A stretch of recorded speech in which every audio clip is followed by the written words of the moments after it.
نحمدہ و نصلی و نسلم علی رسولہ الکریم اما بعد۔ ہمارا اہل سنت والجماعت کا عقیدہ اور نظریہ ہے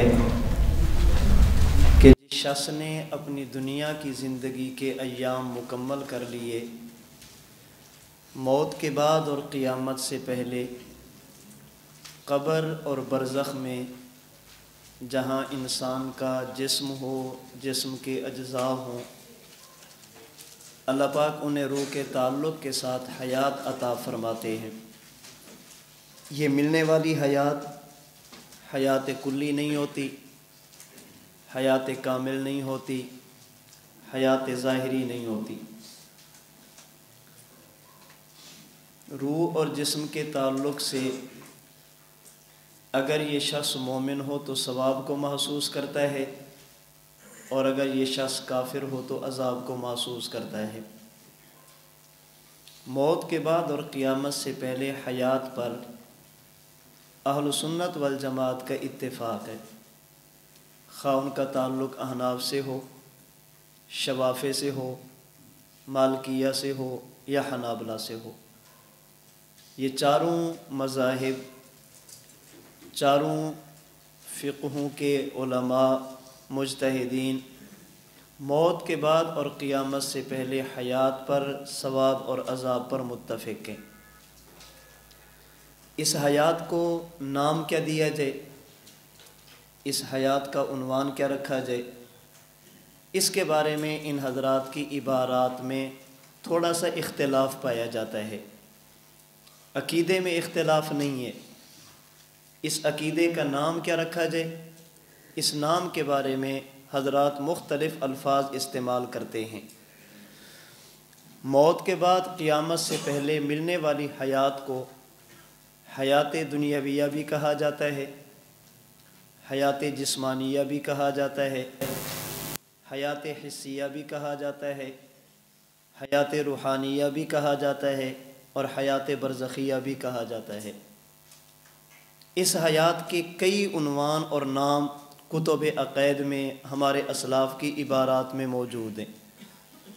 بعض کہتے ہیں کہ یہ حیات حیات دنیاوی ہے، بعض کہتے ہیں یہ حیات حیات جسمانی ہے، بعض کہتے ہیں یہ حیات حیات روحانی ہے، بعض کہتے ہیں یہ حیات حیات حسی ہے، اور بعض کہتے ہیں یہ حیات حیات برزخی ہے۔ یہ سارے کے سارے صرف نام کا اختلاف ہے، عقیدے کا اتفاق ہے۔ عباراتنا شتیٰ و حسن کا واحد، عقیدہ ایک ہی ہے کہ موت کے بعد اور قیامت سے پہلے روح اور جسم دونوں کو حیات ملتی ہے۔ جو کہتے ہیں کہ یہ حیات حیات دنیاویہ یا جسمانیہ ہے، اس کا مطلب یہ ہے کہ جو جسم دنیا میں تھا اسی جسم کو حیات ملتی ہے۔ دنیاویہ اور جسمانیہ کا مطلب یہ نہیں جیسے دنیا میں حیات نظر آتی تھی ویسے قبر میں ہوتی ہے، جیسے دنیا میں تصرف کرتا تھا ویسے قبر میں کرتا ہے، جیسے اختیارات دنیا میں تھے ویسے قبر میں ہے۔ دنیاویہ کا معنی یہ نہیں ہے۔ دنیاویہ کا معنی یہ ہے کہ یہ دنیا والا جسم جس نے دین کے لیے مشکلات برداشت کی، سردی اور گرمی کو برداشت کیا، مشکلات کا سامنا کیا، اللہ پاک اسی جسم کو حیات عطا فرماتے ہیں۔ حیات حسیہ کا مطلب یہ ہے اللہ کی طرف سے انسان کی روح پر جتنے بھی احوال آتے ہیں یہ جسم اس کو محسوس کرتا ہے، یہ بے حس نہیں ہوتا، کل جماد نہیں ہوتا، پتھر نہیں ہوتا کہ اسے کسی چیز کا ادراک اور احساس بھی نہ ہو۔ حسیہ کا معنی یہ ہے کہ جسم کو پتہ چلتا ہے کہ میری روح کے ساتھ کچھ ہو رہا ہے۔ میں نے بتایا تھا آپ کو کہ احوال اصالتاً روح پر آتے ہیں اور روح کے واسطے سے جسم پر آتے ہیں۔ اس حیات کو حیات روحانیہ کا کہنے کا مطلب یہ ہے کہ اب یہ دنیا نہیں ہے، اب عالم بدل چکا ہے، اب احوال جسم پر نہیں آئیں گے، اب احوال روح پر آئیں گے، روح کے واسطے سے جسم پر آئیں گے۔ جس طرح دنیا والی حیات کو اگر حیات جسمانیہ کہا جائے تو اس سے روح کی نفی نہیں ہوتی، اس حیات کو جسمانیہ کہنے کا معنی یہ ہے کہ احوال اصالتاً جسم پر آ رہے ہیں، باقی روح کو بھی پتہ چلتا ہے کہ میرے ساتھ کیا ہو رہا ہے۔ موت کے بعد اس معاملہ برعکس ہوتا ہے۔ اس حیات کو حیات روحانیہ کہنے کا مطلب یہ ہے اب احوال اصالتاً روح پر آ رہے ہیں اور روح کے واسطے سے جسم پر آ رہے ہیں۔ اور اس حیات کو حیات برزخیہ کہنے کا مطلب یہ ہے اب یہ زندگی دنیا میں نہیں ہے، اب یہ زندگی عالم برزخ میں ہے، اب اس کا جہان بدل چکا ہے، اس کے جو معاملات تھے وہ سارے کے سارے تبدیل ہو چکے ہیں۔ تو جو کہتے ہیں دنیاویہ جسمانیہ، مطلب یہ کہ دنیا والا جسم زندہ۔ جو کہتے ہیں حسیہ، مطلب یہ ہے کہ دنیا والا جسم اس کو محسوس کرتا ہے۔ جو کہتے ہیں روحانیہ، مطلب یہ ہے کہ احوال اصالتاً روح پر، روح کے واسطے سے جسم پر۔ جو کہتے ہیں برزخیہ، مطلب یہ ہے کہ یہ حیات عالم برزخ میں ہے، یہ حیات عالم دنیا میں نہیں ہے۔ اگر یہ بات آپ نے سمجھ لی تو ہمارے حضرات کی عبارات میں جو بظاہر ٹکراؤ ہوتا ہے وہ آپ کے لیے حل کرنا آسان ہو جائے گا۔ کہتے ہیں جی دیکھیں، آپ کہتے ہیں حیات دنیاویہ، فلاں تو کہہ رہے برزخیہ، آپ کہتے ہیں جسمانیہ، فلاں تو کہتے ہیں روحانیہ۔ اب وہ کہتے ہیں بھی ہم ہیں حیات برزخی کے قیل، تم ہو حیات دنیاویہ کے قیل۔ اب فلاں نے کہا برزخیہ، فلاں نے کہا برزخیہ، فلاں نے کہا برزخیہ۔ ہم کہتے ہیں جو فلاں برزخیہ کہہ رہا ہے یہ تو دیکھو کہ وہ اس جسم کی حیات مانتا ہے یا نہیں۔ اگر کسی نے برزخیہ کہا ہے یہ تو دیکھو کہ دنیا والے جسم کے ثواب اور عذاب کو مانتا ہے یا نہیں۔ جو بندہ یہ کہتا ہے کہ حیات برزخیہ وہ عند القبر صلاۃ و سلام کے سما کو مان رہا ہے یا نہیں۔ ہمارے حضرات میں سے جس نے یہ کہا کہ یہ حیات برزخیہ ہے وہ قبر کی حیات کے بھی قائل ہیں، اس جسم کے ثواب اور عذاب کے بھی قائل ہیں، اور رحمت دو عالم صلی اللہ علیہ وسلم کے روضہ اطہر پر پڑھے جانے والے صلاۃ و سلام کے سما کے بھی قائل ہیں۔ اس کا معنی یہ ہے کہ لفظ برزخی کا تم نے ان سے لیا اور معنی اپنی طرف سے لے رہے ہو۔ برزخی کا لفظ ان سے لیا، اسے فٹ اپنے عقیدے پر کر رہے ہو۔ ہم سے پوچھیں گے بھی یہ بتاؤ تم حیات دنیاویہ مانتے ہو یا برزخیہ؟ ہم کہتے ہیں دنیاویہ اور برزخیہ میں کوئی تعارض ہی نہیں ہے، ان میں کوئی تعارض نہیں ہے۔ دنیاویہ کا مطلب یہ ہے کہ دنیا والا جسم، برزخیہ کا معنی یہ ہے کہ عالم برزخ میں۔ اس پر کئی عبارتیں وہ ہیں جو پیش کی جا سکتی ہیں، میں انفرادی عبارات کی بجائے ایک اتفاقی عبارت آپ کے سامنے رکھ دیتا ہوں جس سے آپ کو یہ بات سمجھ آئے گی کہ دنیاویہ اور برزخیہ میں کوئی ٹکراؤ نہیں ہے۔ مولانا احمد رضا خان صاحب فاضل بریلوی نے جب ہمارے اکابرین پر گستاخ ہونے کا الزام لگایا تو زبدۃ المحدثین حضرت مولانا خلیل احمد صاحب سہارنپوری رحمۃ اللہ علیہ نے علماء عرب کے سوالوں کے جواب میں ایک کتاب مرتب فرمائی جسے المہند علی المفند کہا جاتا ہے۔ اس کتاب پر اس وقت کے جتنے اکابر علماء دیوبند تھے ان کے تصدیقی دستخط موجود ہیں۔ پھر یہ پاکستان بنا، پاکستان میں کتاب پہنچی، حضرت مولانا مفتی عبدالشکور صاحب ترمذی رحمۃ اللہ علیہ نے اس پر کچھ اضافہ جات کیے اردو زبان میں جسے نام دیا عقائد علماء دیوبند کا۔ اس پر اس وقت کے پاکستان کے جتنے بڑے بڑے مشائخ تھے ان کے تصدیقی دستخط موجود ہیں۔ گویا کہ ہندوستان اور پاکستان کے کبار علماء کے اس پر تصدیقات موجود ہیں۔ اس میں 5واں سوال یہ تھا کہ یہ بتاؤ حضور اکرم صلی اللہ علیہ وسلم کی تم موت کے بعد قیامت سے پہلے قبر کی حیات مانتے ہو یا نہیں؟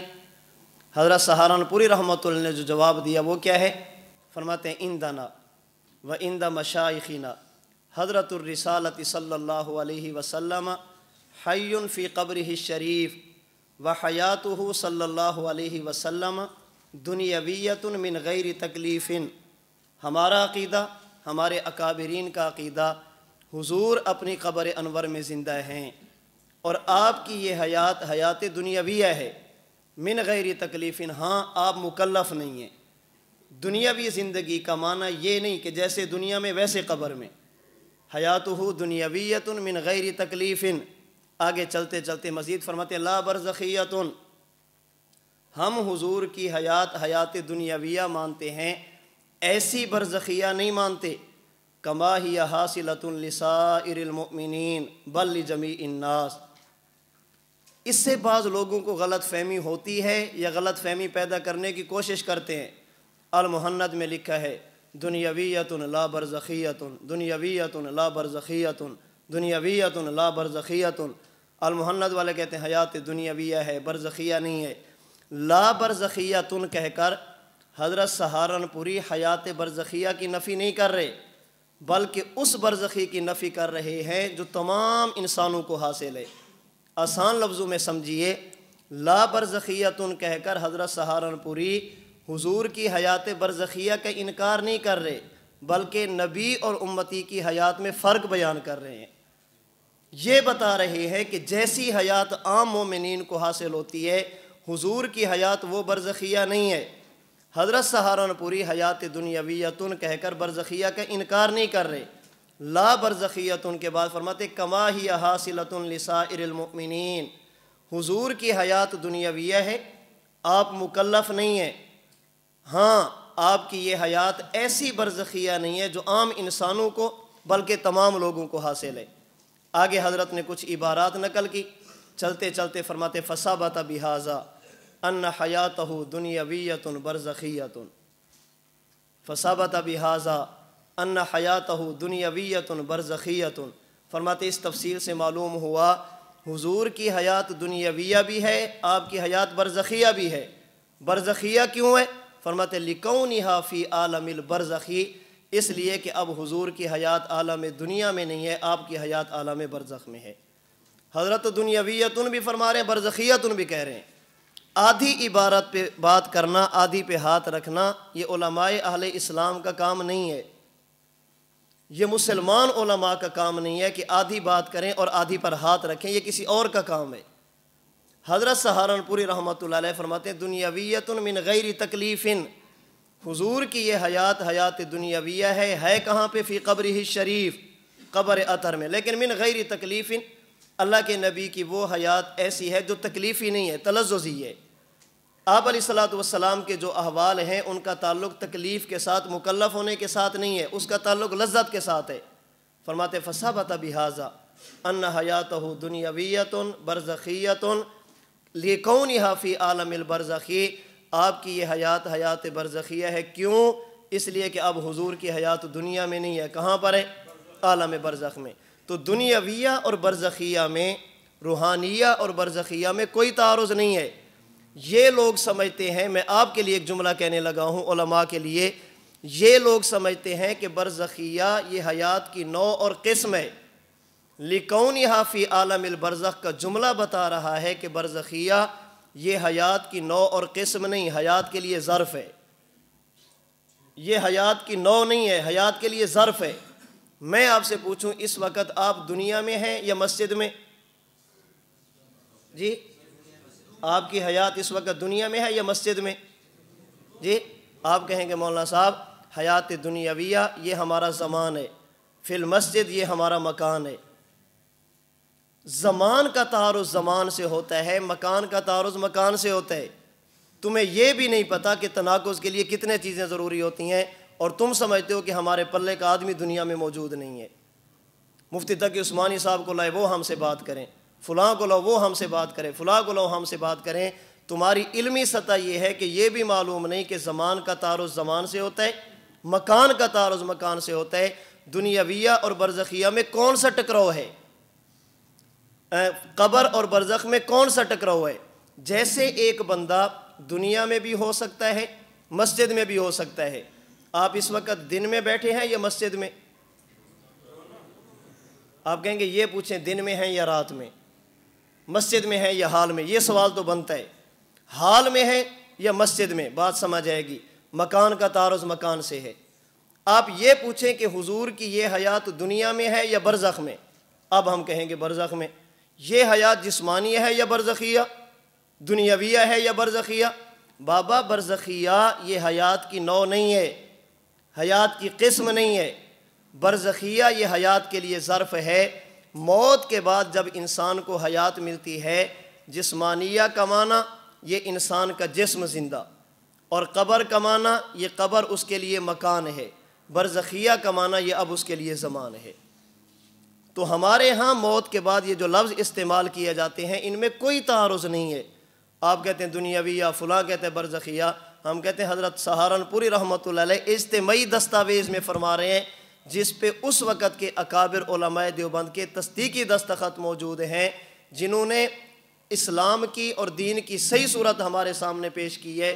وہ فرما رہے ہیں فثبت بہذا ان حیاتہ دنیاویۃ برزخیۃ لکونہا فی عالم البرزخی، اس حیات کو برزخیہ اس لیے کہا جاتا ہے کہ اب یہ حیات عالم برزخ میں ہے۔ تو برزخیہ اور جسمانیہ میں، قبر اور برزخ میں کوئی تعارض نہیں ہے۔ موت کے بعد ایک انسان کا مکان ہے، ایک انسان کا زمان ہے۔ یہ برزخ انسان کے لیے ظرف زمان بنتا ہے، اور یاد رکھنا زمان کی تبدیلی کے لیے مکان کی تبدیلی شرط نہیں ہے۔ زمان کی تبدیلی کے لیے مکان کی تبدیلی شرط نہیں۔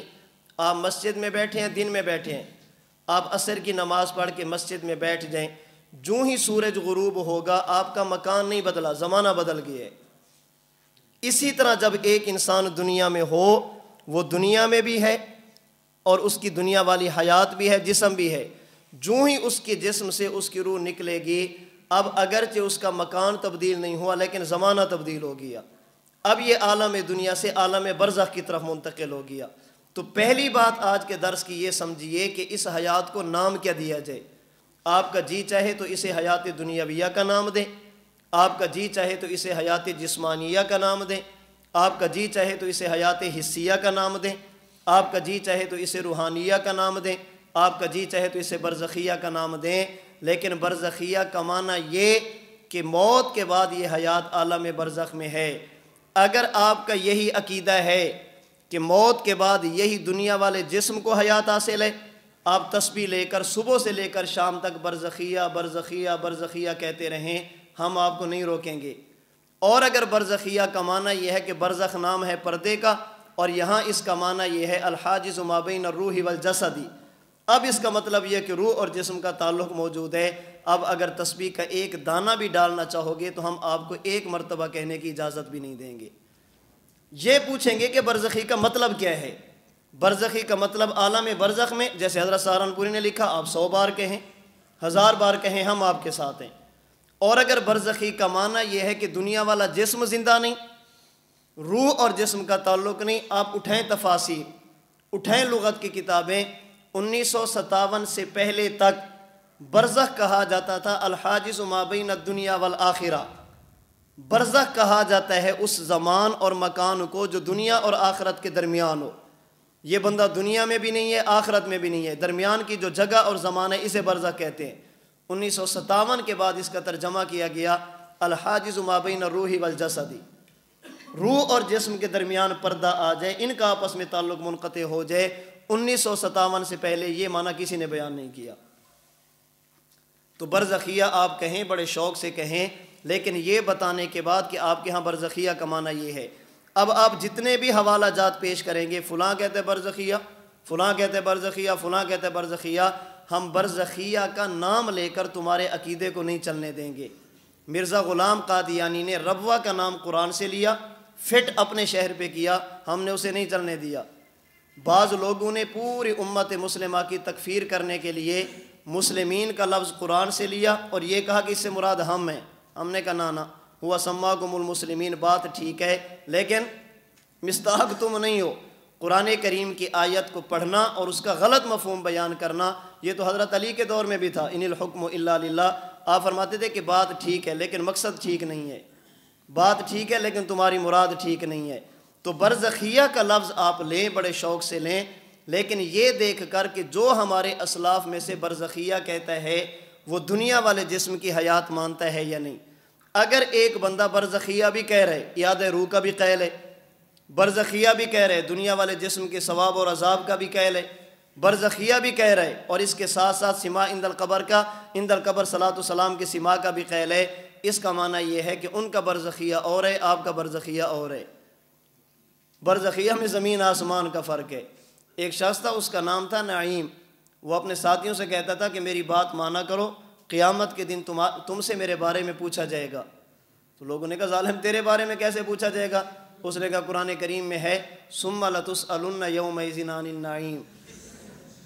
استدلال تو وہ بھی کر رہے، تو نعیم ٹھیک ہے، آیت ٹھیک ہے، لیکن مراد تو نہیں ہے۔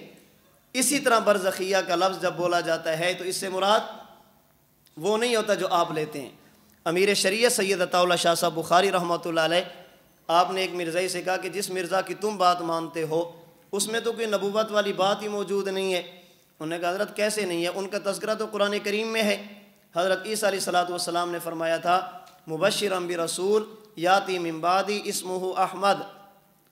تو حضرت شاہ صاحب رحمۃ اللہ علیہ فرمانے لگے کہ تم تو غلام احمد کو مانتے ہو، احمد کو تو نہیں مانتے۔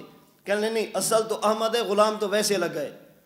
شاہ جی فرمانے لگے کہ مرزا نبی بن ہی نہیں سکتا، یہ نہیں بن سکتا۔ انہوں نے کہا کیوں؟ فرماتا نبی میں بناتا ہوں، میں نے اس کو بنایا نہیں ہے، یہ کیسے بن گیا ہے؟ انہوں نے کہا شاہ جی نبی تو اللہ بناتے ہیں، اللہ بناتے ہیں، آپ تو عطا اللہ ہے۔ فرمایا کہ اصل تو اللہ عطا تو ویسے لگا ہوا ہے۔ انہوں نے کہا نہیں یہ نہیں۔ فرمایا کہ اگر عطا آپ نہیں مانتے تو پھر ہم غلام کیوں مان لیں؟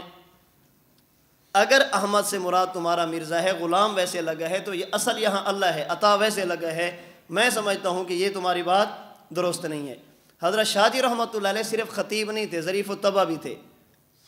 بڑی مشکل سے مشکل بات کو ہنستے مسکراتے ہوئے سمجھا دیتے تھے۔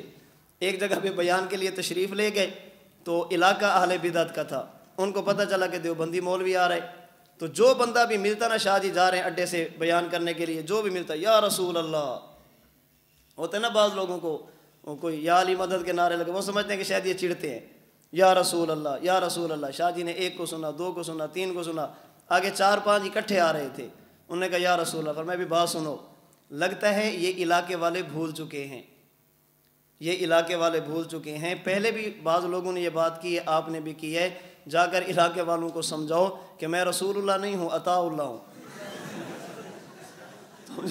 یا رسول اللہ کہہ رہا ہوں نا، میں رسول اللہ نہیں ہوں، میں عطا اللہ ہوں۔ میں تو یہاں یہی بتانے آیا ہوں کہ رسول اللہ کے بعد کوئی رسول نہیں، تو مجھے کہتے ہو یا رسول اللہ، میں رسول اللہ نہیں ہوں، میں عطا اللہ ہوں۔ تو اس حیات کو نام کیا دیا جائے؟ اسے حیات دنیاویہ بھی کہہ سکتے ہیں، حیات برزخیہ بھی کہہ سکتے ہیں، حیات حسیہ بھی کہہ سکتے ہیں، حیات جسمانیہ بھی کہہ سکتے ہیں، حیات روحانیہ بھی کہہ سکتے ہیں۔ مطلب یہ ہے کہ یہ دنیا والا جسم بھی زندہ، روح بھی زندہ۔ حیات دنیا میں نہیں، اب برزخ میں ہے۔ اصل جسم نہیں، اصل کیا ہے؟ اب روح ہے۔ دوسری بات سمجھیں کہ یہ حیات حاصل کہاں پہ ہوتی ہے؟ موت کے بعد قیامت سے پہلے یہ حیات کس چیز کو حاصل ہوتی ہے اور کہاں پر حاصل ہوتی ہے؟ ہمارا عقیدہ ہے موت کے بعد قیامت سے پہلے ملنے والی یہ حیات روح اور جسم دونوں کو ملتی ہے، قبر اور برزخ میں ملتی ہے۔ موت کے بعد اور قیامت سے پہلے ملنے والی یہ حیات روح اور جسم دونوں کو ملتی ہے، قبر اور برزخ میں ملتی ہے۔ جس جگہ پر انسان کا جسم ہوگا یا جسم کے اجزاء ہوں گے اسے کہتے ہیں قبر۔ جو ہی انسان کا زمانہ بدلے گا اسے کہتے ہیں برزخ۔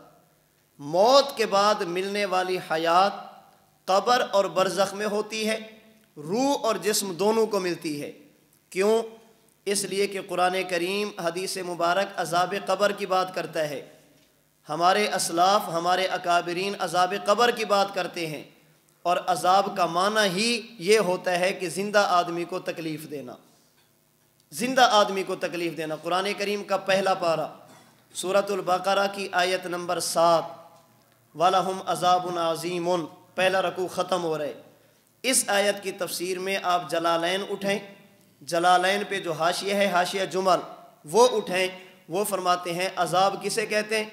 ایصال العلم الی حی ہوانا و ذلا، ایصال العلم الی حی ہوانا و ذلا۔ عذاب کہتے ہیں زندہ آدمی کو ذلیل کرنے کے لیے تکلیف دینا، عذاب کہتے ہیں زندہ آدمی کو ذلیل کرنے کے لیے، مشقت دینے کے لیے تکلیف دینا، اسے عذاب کہتے ہیں۔ اگر آپ عذاب مانیں گے تو حیات از خود ماننی پڑے گی، اس لیے کہ عذاب ہوتا ہی کس کو ہے؟ زندہ آدمی کو۔ اگر عذاب قبر مانیں گے تو حیات فی القبر از خود ماننی پڑے گی، عذاب میت مانیں گے تو حیات از خود ماننی پڑے گی۔ یہ جو عذاب ہے نا، عذاب اسے حیات لازم ہے، عذاب ہوگا تو حیات ضرور ہوگی، یہ نہیں ہو سکتا کہ عذاب تو ہو لیکن حیات نہ ہو۔ آپ نے ہدایہ میں پڑھا ہے کہ اگر کوئی آدمی قسم اٹھاتا ہے کہ میں نے اگر فلاں بندے کو مارا تو میرا غلام آزاد، اگر میں نے اس کے ساتھ بات کی تو میرا غلام آزاد، اب وہ بندہ مر گیا، موت کے بعد جا کر اسے لاٹھی سے مارتا ہے یا اس کے ساتھ کلام کرتا ہے تو یہ حالف ہانس نہیں ہوگا، یہ ہانس نہیں ہوگا۔ کیوں؟ کہتے ہیں اس لیے کہ اس مارنے سے مراد وہ مارنا ہے جس کی وجہ سے اسے تکلیف ہو۔ اب اس کے مارنے سے اسے تکلیف نہیں ہو رہی، جب تکلیف نہیں ہو رہی تو اس کا معنی یہ ہے کہ یہ ہانس بھی نہیں ہوگا۔ کلام سے مراد ایسا کلام کرنا ہے جس کی وجہ سے وہ بات کو سمجھے، اب موت کی وجہ سے فہم ہو چکا ہے، ختم، جب بات نہیں پئی جا رہی تو اب یہ ہانس بھی۔ اس پر سوال ہوا کہ آپ تو کہتے ہیں قبر میں عذاب ہوتا ہے، آپ کا تو عقیدہ ہے کہ قبر میں عذاب ہوتا ہے، اگر آپ کہتے ہیں کہ اس بندے کو مارنے سے تکلیف کا احساس نہیں ہوتا تو پھر قبر میں مارنے کا فائدہ کیا ہوا؟ جب اسے احساس ہی نہیں ہو رہا، تکلیف ہی نہیں ہو رہی تو مارتے کیوں ہیں؟ صاحب ہدایہ فرماتے ہیں وَمَن يُعَذَّبُ فِي الْقُبُورِ تُوزَوْ فِيهِ الْحَيَاةِ، جس بندے کو قبر میں عذاب دیا جاتا ہے اسے فرشتے مارتے بعد میں ہیں، حیات پہلے دیتے ہیں، پہلے اس کی روح اور جسم کا تعلق جوڑتے ہیں، اس کے بعد ڈنڈے مارتے ہیں۔ اس کا معنی یہ ہے کہ عذاب کو حیات لازم ہے، عذاب ہوگا تو حیات ضرور ہوگی، یہ نہیں ہو سکتا کہ عذاب ہو مگر حیات نہ ہو۔ کیوں؟ اس لیے کہ عذاب کی تعریف ہی یہ ہے ایصال العلم الی حی ہوانا وذلا، زندہ آدمی کو ذلیل کرنے کے لیے، زندہ آدمی کو مشقت میں مبتلا کرنے کے لیے عذاب دینا، تکلیف دینا، اسے عذاب کہا جاتا ہے۔ جو عذاب مانے گا وہ حیات بھی مانے گا، اور جو بندہ حیات نہیں مانتا وہ 100 بار بھی کہے نا میں عذاب قبر مانتا ہوں، ہم کہتے ہیں جب حیات نہیں ہے تو عذاب کس چیز کو ہو رہا ہے؟ اس لیے بعض لوگ کہتے ہیں کہ ہم عذاب قبر کے قائل ہیں، جب عذاب قبر کے قائل ہیں تو پھر حیات کے قائل کیوں نہیں ہیں؟ حیات عذاب کے لیے تو حیات کا ہونا ضروری ہے۔ تو ہم کہتے ہیں موت کے بعد قیامت سے پہلے ملنے والی حیات، روح اور جسم، اس میں دونوں شریک ہوتے ہیں، اور یہ ملتی کہاں پر ہے؟ قبر اور برزخ میں۔ قبر کسے کہتے ہیں؟ مقر المیت، جس جگہ پر انسان کی میت ہوگی یا میت کے اجزاء ہوں گے اسے قبر کہتے ہیں۔ قبر مقر روح کو نہیں کہتے، یاد رکھنا، قبر مقر الجسد کو کہتے ہیں۔ روح جہاں پر ہو اسے قبر نہیں کہا جاتا، قبر اسے کہتے ہیں جہاں پر انسان کا جسم ہو۔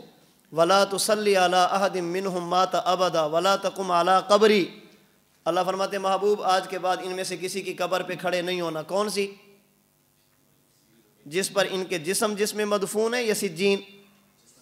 جی جس میں مدفون ہے۔ اللہ مقر المیت کو کیا فرما رہے ہیں؟ قبر فرما رہے ہیں۔ افلا یعلم اذا بوسر ما فی القبور، کون سے؟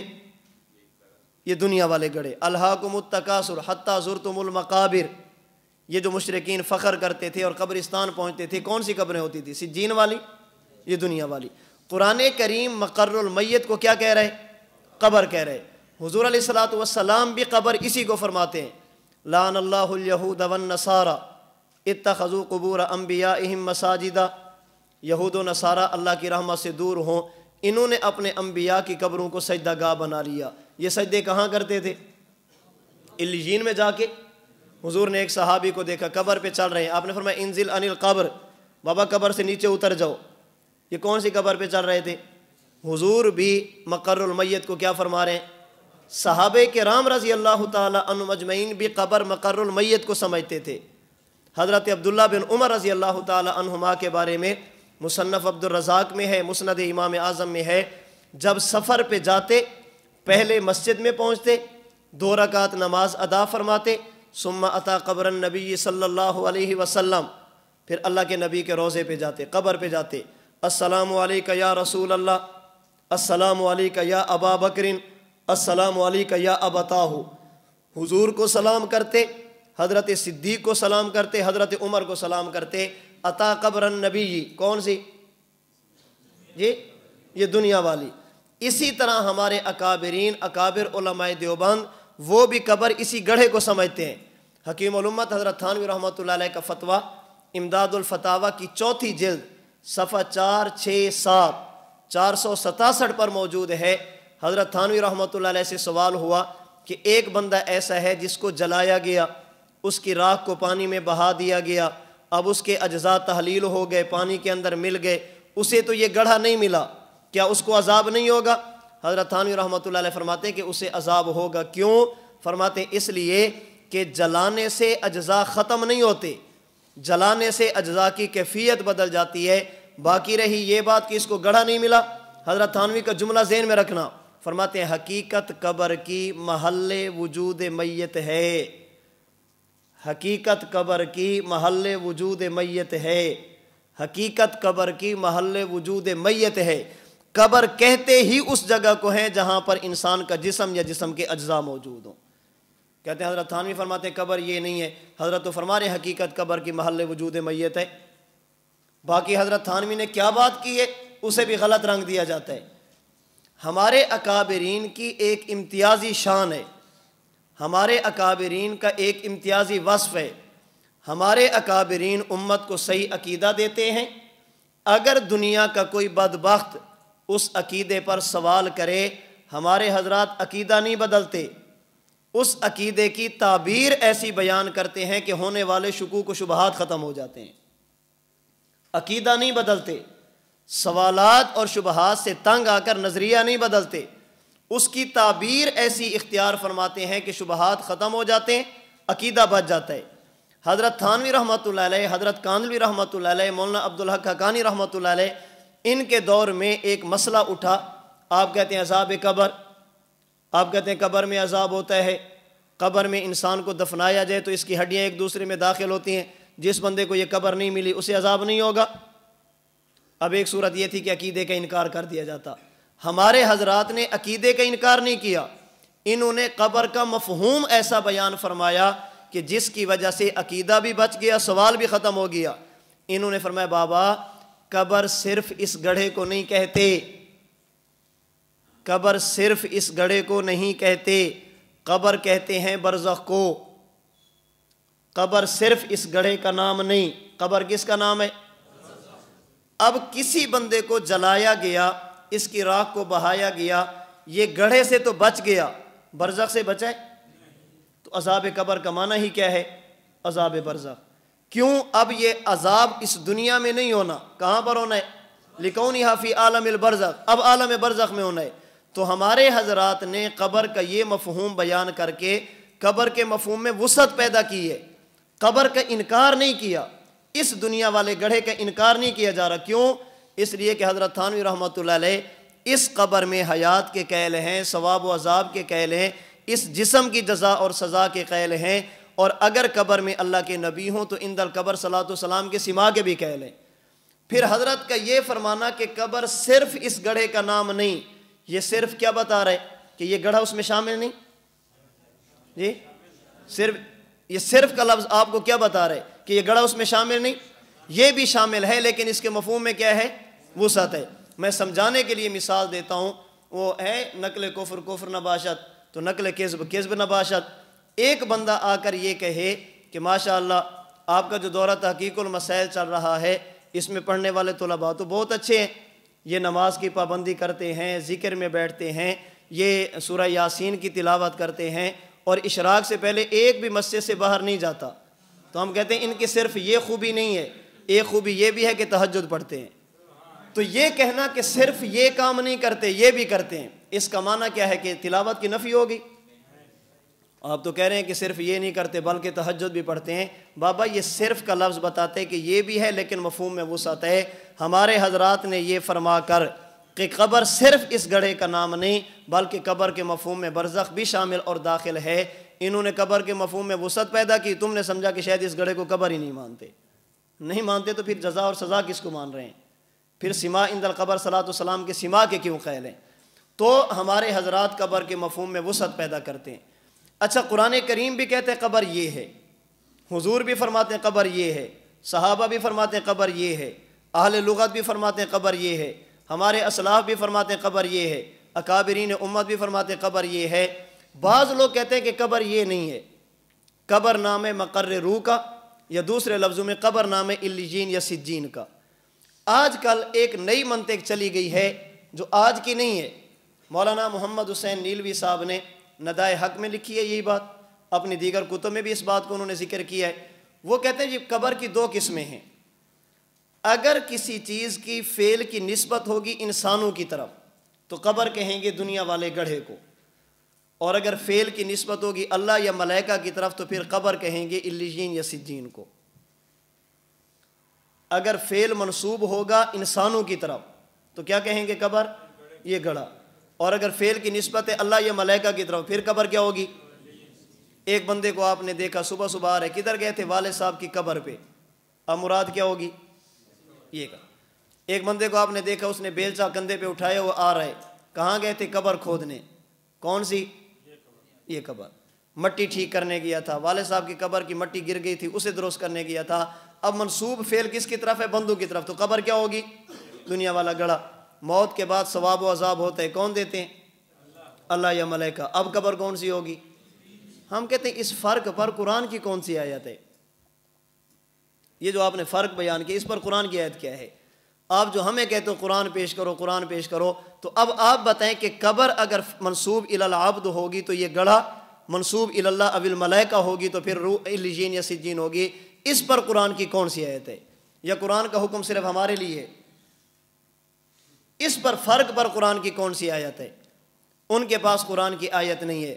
ہم بتاتے ہیں کہ فعل ہے، منسوب الی اللہ ہے، قبر اسی کو کہا جا رہا ہے، ان اللہ یبعث من فی القبور، قیامت کا دن ہوگا اللہ قبر والوں کو اٹھائیں گے۔ کون اٹھائے گا؟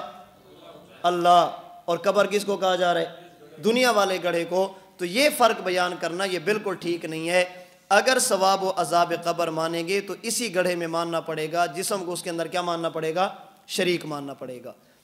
مولانا محمد حسین نیلوی صاحب نے ایک کتاب لکھی ہے ندائے حق، جس کے ارد گرد پوری اشاعت گھومتی ہے، پوری اشاعت ان کی تقریریں تحریریں ندائے حق کے ارد گرد گھومتی ہیں، اسی کا طواف کرتی ہیں۔ اس کتاب کا مقدمہ لکھا ہے ہمارے سرگودا کے ایک عالم تھے مولانا محمد امیر بندیالوی، موجودہ دور میں جو موجود ہیں مولانا عطاء اللہ بندیالوی صاحب ان کے والد تھے۔ اس مقدمے میں انہوں نے قرآن کریم کی تقریباً 65 آیتیں لکھی ہیں جو ہر اشاعتی اپنی تقریر اور تحریر میں پڑھتا ہے، انک میت و انہم میتون کل من علیہا فان کل نفس ذائقۃ الموت وما محمد الا رسول۔ آیات لکھنے کے بعد انہوں نے ایک بات لکھی ہے جس کا مفہوم میں اپنے لفظوں میں عرض کر رہا ہوں کہ اہل سنت والجماعت ان آیات کے مقابلے میں کسی اکابر، کسی اصاغر، کسی جماہیر، کسی مشاہیر کے قول کو قبول نہیں کرتے۔ آیات کے مقابلے میں ہم بڑے سے بڑے کی بات لینے کے لیے تیار نہیں ہیں۔ قرآن جب آ جاتا ہے ہمارے لیے حرف آخر ہوتا ہے، اب ہم کتاب اللہ کی بات مانیں گے، رجال اللہ کی بات نہیں مانیں گے۔ اب المحنت کو چھوڑو قرآن کی بات کرو۔ انہوں نے یہ بات کی۔ ان کے ایک اور عالم ہیں جن کا میں نام نہیں لینا چاہتا اس وقت، مشہور ہیں، بہت اپنے آپ کو سمجھتے ہیں کہ بہت بڑا علامہ بھی ہوں، چیلنج بھی کرتے ہیں، مفتی تقی عثمانی صاحب کے بارے میں باتیں بھی کرتے ہیں، اور علمی سطح میں نے آپ کو بتا دی ہے، نہ اسے معجزے کی تعریف کا پتہ ہے، نہ کرامت کی تعریف کا پتہ ہے، نہ عموم بلوہ کا پتہ ہے، کسی چیز کا بھی پتہ نہیں ہے۔ کہتے ہیں مفتی تقی عثمانی صاحب کو میرے سامنے لو، عموم بلوہ کی تعریف کا پتہ نہیں، عموم بلوہ کسے کہتے ہیں، معجزے اور کرامت میں فرق معلوم نہیں، اس سے بھی بڑھ کر اس کو حدیث کی تعریف بھی نہیں معلوم کہ حدیث کسے کہتے ہیں۔ کہتے ہیں مجھے میرے سامنے فلاں کو لو۔ ایک جگہ پر میں نے بات کی تو میں نے کہا تیری بات نہیں کرتے، میں سلوٹ کرتا ہوں ان لوگوں کو جو تجھے بھی عالم سمجھتے ہیں، سلام پیش کرتا ہوں ان لوگوں کو جو تجھے بھی علامہ سمجھتے ہیں اور سمجھتے ہیں کہ اس کے پے کا آدمی دنیا میں موجود نہیں ہے۔ اس نے ایک بات لکھی، اس کی کتاب ہے اتمام البرہان، اس میں اس نے کہا کہ اہل کتاب گمراہ تھے، ان کی گمراہی کی کئی وجہ تھی، ان میں سے ایک وجہ یہ ہے کہ وہ کلام اللہ کے مقابلے میں رجال اللہ کی بات لیتے تھے، کلام اللہ کے مقابلے میں رجال اللہ کی بات لیتے تھے، تورات کے مقابلے میں اپنے علماء کے پیچھے چلتے تھے۔ سمجھانا یہ چاہتا ہے مولانا امیر بندیالوی، یہ سمجھانا چاہتے ہیں جو کتاب اللہ کے مقابلے میں، قرآن کے مقابلے میں افراد کی بات مانے وہ اہل سنت نہیں۔ حضرت صاحب فرمانا چاہتے ہیں جو کتاب اللہ کے مقابلے میں افراد کی بات لے وہ مسلمان بھی نہیں، اس لیے کہ ان کے ہاں کفر سے نیچے کوئی فتویٰ نہیں ہے، شرک سے نیچے کوئی بھی فتویٰ نہیں ہے۔ اب یہ دو باتیں ذہن میں رکھیں. مولانا نیلوی صاحب نے کتاب شروع کی. کتاب میں ایک مسئلہ چھیڑا کہ قبر کسے کہتے ہیں. پہلی جلد میں فرماتے ہیں قرآن کریم میں 18 جگہوں پر قبر اسی دنیا والے گڑھے کو کہا گیا. ہمیں تو 8 ملی ہیں, ہو سکتا ہے تسامو ہو 8 کی بجائے 18 کہہ بیٹھے ہوں. تو کہتے ہیں قرآن کریم میں 18 جگہوں پر قبر کسے کہا گیا؟ دنیا والے گڑھے کو. حضور کی متعدد احادیث موجود ہیں جس میں قبر اسی گڑھے کو کہا گیا. سوال, جب قرآن بھی کہتے ہیں قبر یہ, حدیث بھی کہتے ہیں قبر یہ, آپ کیوں نہیں مانتے؟ فرماتے اس لیے کہ ہمارے اکابر فرماتے ہیں. قرآن کہہ رہے قبر یہ ہے, حدیث بھی کہہ رہی ہے قبر یہ ہے, میں نہیں مانتا. کیوں نہیں مانتے؟ اس لیے کہ ہمارے اسلاف شاہ ولی اللہ فرماتے ہیں قبر یہ نہیں, صاحب مظاہر حق نواب صاحب فرماتے ہیں قبر یہ نہیں, شیخ عبدالحق محدث دہلوی فرماتے ہیں قبر یہ نہیں, حضرت کاندھلوی فرماتے ہیں قبر یہ نہیں. ہم کہتے ہیں جتنے بھی ہوں پہلے یہ تو بتاؤ کہ کتاب اللہ کے مقابلے میں رجال اللہ کی بات لینی ہے یا نہیں لینی. لاہور میں استاد جی کا بیان تھا, استاد جی نے بات ختم کی تو ایک بندہ کھڑا ہو گیا, ان کا مشہور مدرسہ ہے, وہاں کا استاد تھا. مولانا صاحب میں بات کرنا چاہتا ہوں. فرمایا جی کریں, ثواب و عذاب قبر پہ. حسین نے فرمایا کہ پہلے یہ بتائیں قبر کسے کہتے ہیں. حسین نے فرمایا میں آیت پڑھتا ہوں, قبر کہتے ہیں مقر المیت کو. آپ نے آیت پڑھنی ہے, قبر کہتے ہیں مقر روح کو. استاد جی نے آیت پڑھی تو وہ آگے سے کہنے لگا مولانا صاحب آپ کو قرآن زیادہ آتا ہے یا حضرت تھانوی کو زیادہ آتا ہے؟ قرآن آپ کو زیادہ سمجھ آتا ہے یا حضرت تھانوی کو؟ اب اگر یہ کہیں کہ مجھے سمجھ زیادہ آتا ہے تو زبان ساتھ نہیں دیتی, ہماری زبان تو اس بات کہنے کے لیے تیار نہیں ہوتی. اور اگر یہ کہیں کہ حضرت تھانوی کو تو وہ کہے کہ حضرت تھانوی تو فرماتے قبر یہ نہیں ہے. اب عوام کو سمجھانے کے لیے کافی تفصیل میں جانا پڑے گا. استاد جی نے فرمایا کہ یہ بتاؤ حضرت تھانوی کو صرف اس مسئلے میں قرآن زیادہ آتا تھا یا تمام مسائل میں؟ صرف ایک مسئلے میں قرآن سمجھے یا تمام مسائل میں؟ آپ اصول طے کر لیں, بات قرآن سے کرنی ہے یا حضرت تھانوی سے. اگر حضرت تھانوی سے بات کرنی ہے تو میں اس پر تیار ہوں, میں قرآن کی آیت پیش نہیں کرتا, میں بھی حضرت تھانوی کی بارات لاتا ہوں, آپ بھی لیں, ابھی مسئلہ حل ہو جائے گا. جب ہم قرآن لاتے ہیں تم کہتے ہو حضرت تھانوی نے لکھا, جب ہم حضرت تھانوی کی بات کرتے ہیں تم کہتے ہو قرآن میں تو یہ ہے. پہلے اصول تو طے کرو نا. اور یاد رکھنا مناظرہ کا, گفتگو کا اصول ہے. ہمارے اس کورس کا مقصد مناظرہ نہیں ہے, ہمارے کورس کا مقصد یہ ہے کہ ہم اپنے عقائد کو سمجھیں, اپنے مسائل کو سمجھیں. یہ کسی کے بھی خلاف نہیں ہے, اس لیے ہم ذاتیات پہ بات نہیں کرتے. آپ کا آج 3را دن چل رہا ہے, انشاءاللہ آپ 12 دن نہیں 12 سال بھی یہاں رہیں گے. آپ ایک بات کو محسوس کریں گے, ہم مخالف کا نام لیتے ہیں تو ادب کے ساتھ لیتے ہیں, مخالف کا نام بھی لیں تو ادب کے ساتھ لیتے ہیں. ہماری لڑائی ذاتیات کی لڑائی نہیں ہے, نظریات کی لڑائی ہے. ہماری لڑائی گالی اور گولی کی نہیں ہے, دلیل کی لڑائی ہے.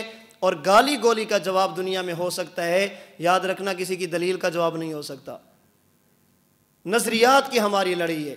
تعلیم اور قرآن راولپنڈی کا مسئلہ بنا, حملہ ہوا, طلباء شہید کیے گئے, مسجد کو آگ لگائی گئی. حضرت استاد جی دامت برکاتہم العالیہ تعزیت کے لیے گئے.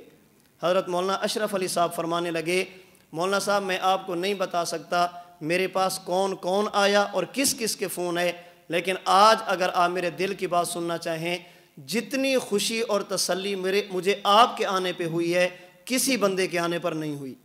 سب سے زیادہ مجھے تسلی اس بات پر ہے کہ آپ میرے پاس آ گئے. حضرت استاد جی نے ہاتھ پکڑا, فرمانے لگے مولانا میرے آنے کا مطلب یہ نہ سمجھنا کہ میں نے عقیدہ حیات چھوڑ دی ہے. میرے آنے کا مطلب یہ نہ سمجھنا کہ میرا اور آپ کا نظریہ ایک ہو گیا ہے. نظریے کے لیے جہاں میں پہلے دن کھڑا تھا آج بھی وہیں کھڑا ہوں. نظریے کا اختلاف پہلے بھی تھا, اب بھی ہے, آئندہ رہے گا. بات رہے گی ذات کی, آپ قابل احترام ہیں.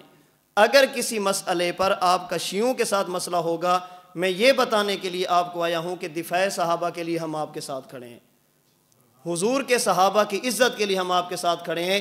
اس کا معنی یہ نہ سمجھنا کہ میں آیا ہوں تو میرے آنے سے لڑائی ختم ہو گئی. ہماری لڑائی نظریات کی لڑائی ہے, ذاتیات کی نہیں ہے, شخصیات کی لڑائی نہیں ہے. یہاں پہ ایک مرتبہ کچھ بریلوی علماء آئے, حضرت استاد جی سے ملے, ناشتہ کیا, کھانا کھایا, سارا کچھ کرنے کے بعد نماز کا وقت ہوا تو استاد جی نے فرمایا کہ یہاں پر جائے نماز بچھا رہے ہیں, آپ یہاں پہ نماز پڑھیں, اس کے بعد پھر بیٹھتے ہیں, میں نماز پڑھا کے آتا ہوں. مولانا صاحب آپ ادھر مسجد میں کیوں نہ پڑھیں؟ استاد جی فرمانے لگے کہ میں نے آپ کو مصلی پہ کھڑا نہیں کرنا, کیونکہ میرے نظریے کے مطابق آپ کے پیچھے نماز درست نہیں, اور آپ کا نظریہ یہ ہے کہ ان کے پیچھے نماز درست نہیں, اور میں نہیں چاہتا کہ آپ نفاق سے کام لیں اور میرے پیچھے کھڑے ہو کر نماز پڑھیں, اس لیے اپنی نماز پڑھیں پھر بیٹھتے ہیں. استاد جی نے سلام پھیرا تو چاروں علماء پیچھے کھڑے تھے، اندر جا کر بیٹھے تو استاد جی نے فرمایا کہ آپ نے نماز وہاں پڑھی؟ انہوں نے کہا مولانا صاحب اختلاف کرنے کا مزہ آ گیا، پتہ چلتا ہے کہ کسی بندے سے ہماری ٹکر ہوئی ہے، اسے اختلاف کہتے ہیں۔ یہ کیا بات ہوئی کہ میں آپ کو کھڑا کر دوں پیچھے، بعد میں کہوں کہ ادھر آتے ہیں ہمارے پاس، ہر مسلک کے علماء آتے ہیں، ہم عزت پوری دیتے ہیں، کیوں؟ آنے والا مہمان ہے۔ من کان یؤمن باللہ والیوم الآخر فلیکرم ضیفہ، حضور فرماتے ہیں اللہ اور قیامت کو مانتے ہو تو مہمان کا خیال کرنا، مسلمان ہو یا کافر ہو، مہمان مہمان ہے۔ ہاں سمجھاتے ہیں، طلباء کو سمجھاتے ہیں بابا اس کی عزت مہمان کی وجہ سے کر رہے ہیں، عزت اس وجہ سے نہیں کر رہے کہ ہمارا بھائی ہے۔ نظریاتی طور پر ہم ایک ہوتے ہیں۔ یہاں ایک مرتبہ کچھ علماء ملنے کے لیے استاد جی کے ساتھ باتیں چلتی رہی، ان نے پھر ایک دو علماء کے بارے میں پوچھا بھی وہ حیات النبی کے قائل نہیں ہے، ان کے بارے میں اس نے فرمایا نظریات کی لڑائی ہے، ذاتیات کی کوئی لڑائی نہیں ہے۔ انہوں نے اس طرح کے کچھ سوالات کیے، اللہ کی قسم مسجد میں بیٹھ کر یہ بات بتا رہا ہوں، میں اس کا عینی شاہد ہوں۔ جب وہ جانے لگے تو دو علماء استاد جی کے پاؤں میں پڑ گئے، انہوں نے کہا ہم اشاعت التوحید و سنہ کے ہیں، مولانا صاحب ہماری کوئی مجلس ایسی نہیں ہوتی جس میں آپ کی ماں بہن ایک نہ کی جائے۔ ہم آپ کے پاس آئے تھے، ان کو کہہ کر رہے تھے کہ ہمارا بتانا نہیں، ہم آپ کے پاس آئے ہیں تو ہمیں ایک بات سمجھ آ گئی کہ اختلاف کسے کہتے ہیں، اختلاف کیسے کیا جاتے ہیں، اختلاف کرنے کے بھی کوئی طریقے اور سلیقے ہوتے ہیں۔ یہ ہم غیروں کے ساتھ کرتے ہیں، اب بتائیں اپنوں کے ساتھ کیا کریں گے؟ یہ تو غیر ہیں تو ہم ان کے ساتھ یوں چلتے ہیں، جب اپنے ہوں گے تو پھر۔ اس لیے جس بندے نے کام کرنا ہوگا یاد رکھنا اسے اپنا دل اور سینہ بہت بڑا رکھنا پڑے گا۔ چھوٹے دل سے کبھی بندہ کام نہیں کر سکتا، ایک بات سنی تو بیٹھ گیا، دوسری بات سنی تو بیٹھ گیا۔ خیر میں بات عرض کر رہا تھا، ہمارا اختلاف نظریات کا اختلاف ہے، ہمارا اختلاف شخصیات کا اختلاف نہیں ہے۔ اس لیے اگر وہ ہماری ذاتیات پہ بات کریں، ہم ذاتیات کا جواب دے کے اپنا وقت ضائع نہیں کرتے، شبہات پیش کریں ہم جواب دیتے ہیں، دلائل پیش کریں ہم جواب دیتے ہیں۔ ہماری لڑائی بالکل کھلی سی لڑائی ہے، مخالفین کی ذاتیات کو اچھالنا، ان کی ذاتیات پہ بات کرنا، ہاں ذاتیات پہ ایسی بات کرنا جس کی وجہ سے جو باتیں ان کی کتب میں موجود ہیں اور جس کی وجہ سے یہ ساری باتیں عوام کے سامنے رہنا، یہ الگ بات ہے۔ باقی ان کو گالیاں دینا، گندی زبان استعمال کرنا، یہ ایک عالم کی شان نہیں ہے۔ اختلاف اور اتفاق کرنے کے کچھ طریقے ہوتے ہیں۔ تو میں بات یہ عرض کر رہا تھا کہ حضرت مولانا نیروی صاحب فرماتے ہیں کہ قبر اسی گڑھے کو قرآن بھی کہہ رہے، حدیث بھی کہہ رہی ہے، لیکن میں اس قبر کو قبر نہیں مانتا۔ کیوں؟ اس لیے کہ ہمارے کہبر فرماتے ہیں، ہم کہتے ہیں ایک تو فرما رہا تھا کہ اشاعت التوحید و سنہ ہے ہی وہ جو کتاب اللہ کے مقابلے میں کسی بڑے کی بات کو قبول نہیں کرتی۔ تو یہ بات سمجھیے کہ یہ حیات انسان کے روح اور جسم دونوں کو حاصل ہوتی ہے، اور ہوتی کہاں پر ہے؟ قبر اور برزخ میں۔ جس جگہ پر انسان کا جسم ہوگا وہ حیات میں شریک ہوگا، جس جگہ پر انسان کی روح ہوگی وہ بھی حیات میں کیا ہوگی؟ کیا اللہ کا قرآن اس حیات کو بیان کرتا ہے؟ جی بالکل کرتا ہے۔ قرآن کریم کا 13واں پارہ سورۃ ابراہیم کی آیت نمبر 27، اللہ پاک فرماتے ہیں یثبت اللہ الذین آمنوا بالقول الثابت فی الحیات الدنیا وفی الآخرہ۔ فرمایا کہ اللہ پاک ایمان والوں کو دنیا میں ثابت قدم رکھتے ہیں، اللہ آخرت میں ثابت قدم رکھتے ہیں۔ یہاں پر تو بات آخرت کی ہے۔ ام المومنین صدیقہ کائنات عبداللہ، ام المومنین صدیقہ کائنات حضرت عائشہ رضی اللہ تعالیٰ، آپ کو کہہ رہا ہوں حضرت عائشہ رضی اللہ تعالیٰ عنہا سے منقول، امام سیوطی نے الدر المنصور میں لکھا، حضرت عائشہ نے پوچھا یا رسول اللہ ان هذه الامة تبتلى في القبور فكيف بي وانا امرأة ضعيفة، یا رسول اللہ اس امت کو قبر میں آزمایا جاتا ہے، امتحان لیا جاتا ہے، سوال و جواب ہوتا ہے؟ فرمایا جی بالکل۔ فرمایا فکیف بی، میرا کیا بنے گا، میں تو عورت بھی ہوں، کمزور بھی ہوں۔ فرمایا عائشہ پریشان ہونے کی ضرورت نہیں، یثبت اللہ الذین آمنوا بالقول الثابت فی الحیات الدنیا وفی الآخرہ۔ امی عائشہ صدیقہ کا سوال قبر کے بارے میں تھا، حضرت عائشہ کا سوال قبر کے سوال و جواب کے بارے میں تھا، حضرت عائشہ کا سوال قبر کی آزمائش کے بارے میں تھا۔ رسول اللہ صلی اللہ علیہ وسلم کا حضرت عائشہ کو تسلی دینے کے لیے اس آیت کریمہ کی تلاوت کرنا اس بات کی دلیل ہے کہ یہاں آخرت سے مراد کیا ہے؟ قبر ہے۔ کیوں؟ اس لیے کہ ان القبر اول منازل الآخرہ، قبر آخرت کی منزلوں میں سے سب سے پہلی قبر ہے۔ فمن نجا منہ ایسر ما بعد، جو یہاں بچ گیا وہ آگے بھی بچ جائے گا، جو یہاں پھنس گیا وہ آگے بھی پھنس جائے گا۔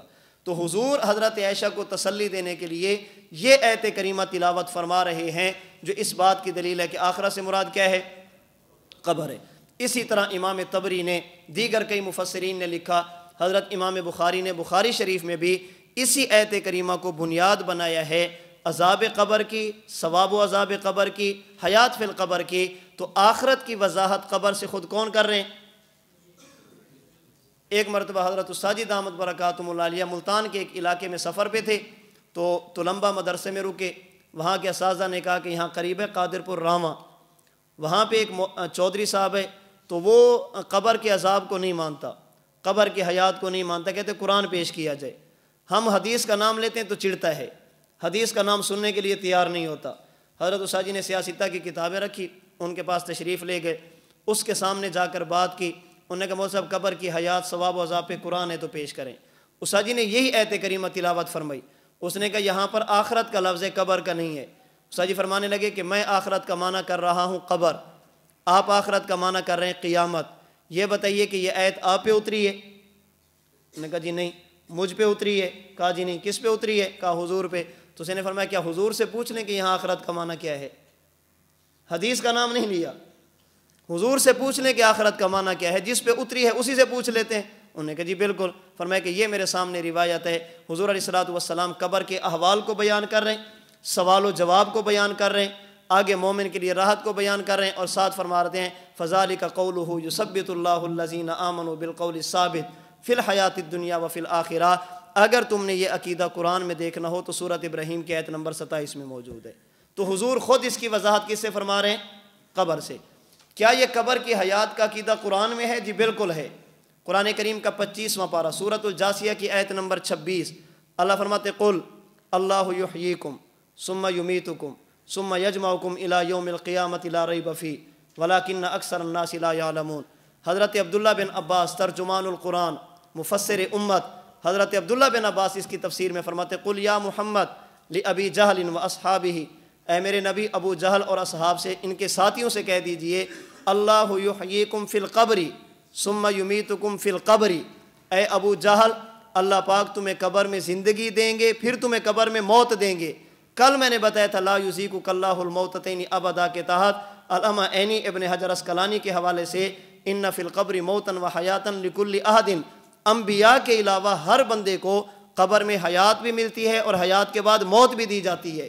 تو حضرت عبداللہ بن عباس اس آیت کریمہ کی تفسیر میں فرماتے ہیں اللہ یحییکم فی القبر، اللہ پاک تمہیں قبر میں زندہ کریں گے، ثم یمیتکم فی القبر، پھر اللہ تمہیں کیا دیں گے؟ فرماتے ویقال، فرماتے اس کی ایک تفسیر یہ بھی ہو سکتی ہے کہ اللہ یحییکم ثم یمیتکم میں یحییکم لفظاً مقدم ہو اور حکماً مؤخر ہو، یمیتکم یہ لفظاً مؤخر ہو حکماً مقدم ہو۔ اب آیت کا معنی کیا بنے گا؟ اللہ یمیتکم فی الدنیا ثم یحییکم فی القبر۔ تو ابن عباس رضی اللہ تعالی عنہما یہاں پر حیات سے کون سی حیات مراد لے رہے ہیں؟ حیات فی القبر۔ اس کا معنی یہ ہے کہ موت کے بعد قیامت سے پہلے اللہ پاک انسان کو حیات عطا فرماتے ہیں، زندگی عطا فرماتے ہیں، اور اللہ کے نبی نے بھی یہی عقیدہ دیا۔ سنن ابی داؤد مسند احمد میں حضرت براء بن عازب رضی اللہ تعالی عنہ کی ایک لمبی روایت موجود ہے، اس میں ایک جملہ ہے فتواد روحہ فی جسدہ۔ اسی طرح قبر کی حیات پر حضرت عثمان کی روایت جو سنن ابی داؤد میں ہے، اللہ کے نبی جب کسی میت کی تدفین سے فارغ ہوتے آپ فرماتے تھوڑی دیر یہاں ٹھہر جاؤ، استغفروا لاخیکم، اس کے لیے استغفار کرو، وصلوا لہ التثبیت، دعا کرو کہ اللہ اسے ثابت قدمی دے، فإنہ الآن یسأل، اس لیے کہ ابھی اس بندے سے قبر میں سوال و جواب کیا جائے گا۔ تو دو باتیں میں نے آج آپ کے سامنے رکھی ہیں۔ نمبر ایک، موت کے بعد قبر سے قیامت سے پہلے حیات ملتی ہے، اس حیات کو نام کیا دیں؟ دنیاویہ، جسمانیہ، حسیہ، روحانیہ، برزخیہ، عبارات شتیٰ و حسن کا واحد۔ عقیدہ ایک ہے کہ حیات ہے، نام کیا دیا جائے؟ نام مختلف ہیں۔ نمبر دو، موت کے بعد قیامت سے پہلے یہ حیات ملتی ہے کہاں پر؟ جہاں پر انسان کا جسم یا جسم کے اجزاء ہوں، جہاں پر روح ہو، دونوں کو ملتی ہے، دونوں کو ملے گی۔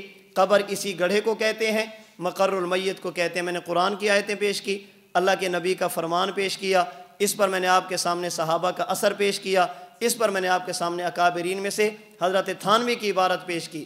موت کے بعد قیامت سے پہلے حیات ملتی ہے، سورۃ ابراہیم کی آیت نمبر 27 پیش کی جس کی تفسیر حضور سے، سورہ جاثیہ کی آیت نمبر 26 پیش کی جس کی تفسیر عبداللہ بن عباس سے، ابی داؤد کی روایت حضرت براء پیش کی، اور اس کے بعد وہ ابو داؤد کی روایت استغفروا لاخیکم پیش کی ہے، جن سے یہ بات معلوم ہوتی ہے کہ مرنے سے انسان ختم نہیں ہوتا، فنا نہیں ہوتا، بلکہ انسان کا جہان بدل جاتا ہے، مکان بدل جاتا ہے، اللہ اس کو حیات عطا فرماتے ہیں۔ اب اگلی بات، جو زندہ نہیں مانتے، کیوں نہیں مانتے؟ ان کے بھی کچھ شکوک و شبہات ہیں، کل کی نشست میں انشاءاللہ ان میں سے چند شبہات کے جوابات آپ کے سامنے عرض کریں گے۔ اللہ پاک ہم سب کو اپنے قید سمجھنے کی، آگے سمجھانے کی توفیق عطا فرمائے۔